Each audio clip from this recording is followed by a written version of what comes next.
What happens when two ordinary sisters, just enjoying a peaceful evening, unexpectedly face off against a gang unaware of their true power? The chaos that follows will shatter expectations and reveal far more than anyone could have anticipated. You won't believe how this fierce battle for justice unfolds. The air inside the small Chicago diner was warm, filled with the comforting scents of freshly brewed coffee and sizzling bacon.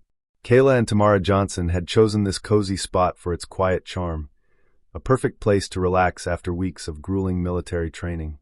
To anyone watching, they appeared to be two ordinary women, simply unwinding over a cup of coffee. Kayla, in her leather jacket and calm demeanor, radiated an aura of quiet confidence. Tamara, dressed in a crisp white hoodie, wore an approachable smile that softened her otherwise intense presence. As they sipped their hot mugs, their conversation flowed easily, swapping stories about their missions, sharing light-hearted jokes about who had the better aim. But their tranquil bubble was about to burst. The sound of the diner door slamming open sliced through the quiet like a slap, drawing the attention of everyone inside. 5 men stormed in, their laughter echoing off the walls. But there was nothing joyful about it. The leader, a man with a shaved head and a Confederate flag tattoo running across his forearm, scanned the room with a smirk that sent a chill down anyone's spine. When his eyes locked onto the sisters, that smirk only grew more predatory. "Hey, look at this," he announced loudly, making sure everyone heard, even those in the back. "Double trouble, huh?" The atmosphere in the diner shifted instantly. Conversations stopped. Forks clinked against plates, and suddenly, everyone seemed deeply absorbed in their food. The young waitress, Julie, froze behind the counter, her hand hovering uncertainly over the coffee pot. But the sisters didn't flinch. They exchanged a look, a silent, wordless exchange between siblings that spoke volumes. Kayla's gaze hardened slightly, signaling Tamara to remain calm, while Tamara raised an eyebrow, silently asking, "Are we really doing this today?" The leader wasn't finished. One of his companions, a wiry man with a patchy beard, approached their table, leaning over it with a sneer. "What are two girls like you doing here?" he asked, his tone dripping with false charm. "Shouldn't you be somewhere else?" Kayla set her mug down slowly, every movement deliberate, almost as though she were in no rush. She looked him straight in the eye and replied, her voice unwavering, "We're just here to have coffee. Move along." But the man didn't budge. Behind him, his friends snickered, their laughter low and mean. The leader casually pulled out a chair, spun it around, and dropped into it, leaning his elbows on the table with an obnoxious grin that was anything but friendly. "You think you can just tell me what to do?" His voice was sharp, laced with mockery. "You've got a smart mouth for someone who doesn't belong here." Tamara's grip on her coffee cup tightened, her knuckles turning white, while Julie the waitress nervously shifted behind the counter, her eyes darting between the gang and the sisters. The tension in the room was thick, suffocating. But Kayla remained calm, reaching out to gently place a hand on Tamara's wrist, a silent reminder to stay composed. She turned her focus back to the leader, her voice level. "We don't want trouble. Let's not make this worse than it has to be." For a moment, it seemed as though her calm presence might diffuse the situation. But then the leader leaned back, a cold, hollow laugh escaping his lips. It was enough to make the other patrons shrink lower in their seats. "Oh, you think you're in charge here?" he taunted. He looked at his crew. "Boys, I think it's time we show these two who really runs this place." As his gang closed in, their voices grew louder, their taunts sharper. The air felt like it was closing in around them. Yet, the sisters didn't flinch. If anything, their composed demeanor seemed to only make the men more agitated. One of them reached out, hand hovering toward Kayla's shoulder, his face twisted in a sneer. That was the moment everything changed. In a heartbeat, Kayla's eyes flicked to his hand, and in that split second, it was as if the storm they'd been trying to avoid finally crashed down. The instant his hand made contact with her shoulder, it was over for him. Without hesitation, her body moved like she had practiced this 1,000 times. She twisted his wrist behind his back with a swift motion and shoved him forward.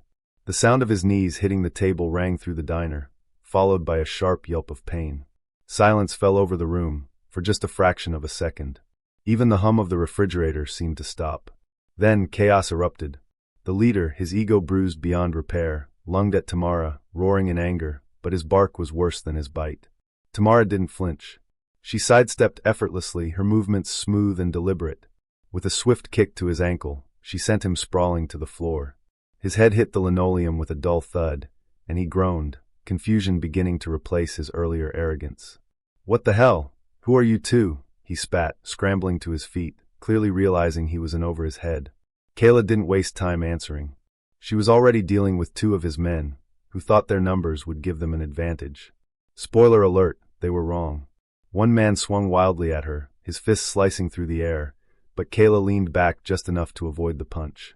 Before he could recover, she stepped in, driving a sharp elbow into his ribs.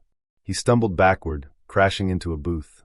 The second man raised a chair above his head, preparing to strike, but Kayla ducked under it and countered with a jab to his gut. He folded instantly, collapsing to the floor. Meanwhile, Tamara had her own fight. One of the men, emboldened by the chaos around him, pulled out a knife, the blade catching the flickering light above. Big mistake. Tamara's eyes narrowed as she closed the distance between them faster than he could react. She grabbed his wrist, twisting it with just enough force to make him drop the weapon. Then she shoved him backward, sending him stumbling.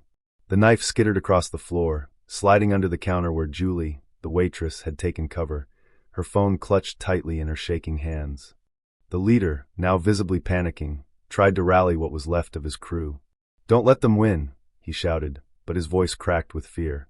The arrogance from earlier was now gone, replaced by desperation. In his panic, he grabbed a glass bottle from a nearby table and hurled it at Tamara, hoping for an easy hit. But Tamara, with the reflexes of someone who'd seen it all, caught the bottle mid-air as if swatting a fly. She placed it back on the table gently, almost mockingly. Her eyes locked onto his, simmering with quiet intensity. "You're outmatched," she said in a low, steady voice. "Walk away while you still can." The words hit him harder than any punch could. His crew, battered and bruised, began to retreat, dragging their injured comrades with them. The leader hesitated for a moment, eyes darting between Kayla and Tamara, as if calculating his chances. Spoiler, they were zero. But just as they were about to reach the door, the wail of sirens cut through the air, growing louder with every second. A pair of squad cars screeched to a stop outside, and within moments officers poured in, guns drawn, shouting commands. "Hands up! Nobody move!" Kayla and Tamara exchanged a knowing glance. Of course, it had come to this. They raised their hands slowly, their expressions calm and unreadable, as they tried to explain the situation to the officers.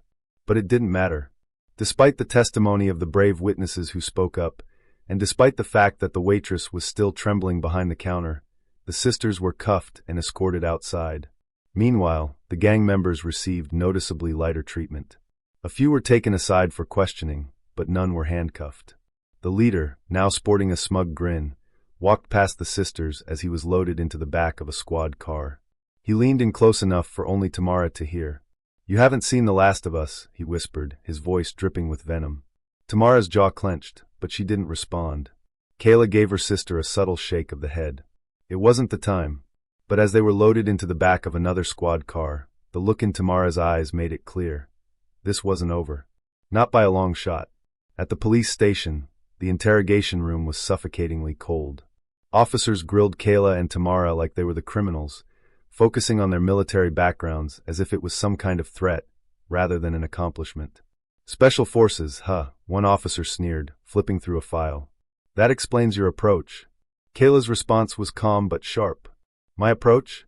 You mean defending myself when attacked? Isn't that what you're supposed to do?" Across the hall, Tamara was facing the same condescension. "Your training makes you dangerous in situations like this," her interrogator suggested. Tamara's laugh was humorless. "Dangerous? The only danger that night was 5 grown men harassing us. Funny how you're not asking them about their choices." Meanwhile, Ray Dixon, the gang leader, used his connections to spread a distorted version of the events. Edited footage portrayed Kayla and Tamara as the aggressors, igniting headlines that ignored the gang's initial provocation. But the sisters refused to stay quiet. Tamara made a call to their commanding officer, who quickly activated powerful allies. Within hours, unedited footage, eyewitness testimonies, and security footage surfaced, revealing the full truth about the gang's attack. Social media exploded with the hashtag Justice for the Johnson Sisters, and public outcry forced the local news to backtrack on their biased coverage. The sisters didn't stop there. At a press conference, they calmly dismantled the lies. "We defended ourselves because no one else would," Kayla said, her voice steady. "And now we're being vilified for refusing to stay silent." Tamara added, "This isn't just about us. It's about every black woman who's had to fight to be heard. The shift was seismic. Under pressure, the police department issued an apology and dropped all charges. Days later, federal agents arrested Dixon and his crew on charges of assault, hate crimes, and conspiracy. The footage of Dixon, his smug grin replaced with fear, being loaded into the back of a squad car was broadcast nationwide. As the sun set on their porch, the sisters sat together, reflecting on the battle they had fought. "You think they'll stay scared?" Kayla asked, a small smile tugging at her lips. Tamara's gaze remained steady, unwavering. "No, but we're ready for whatever comes next."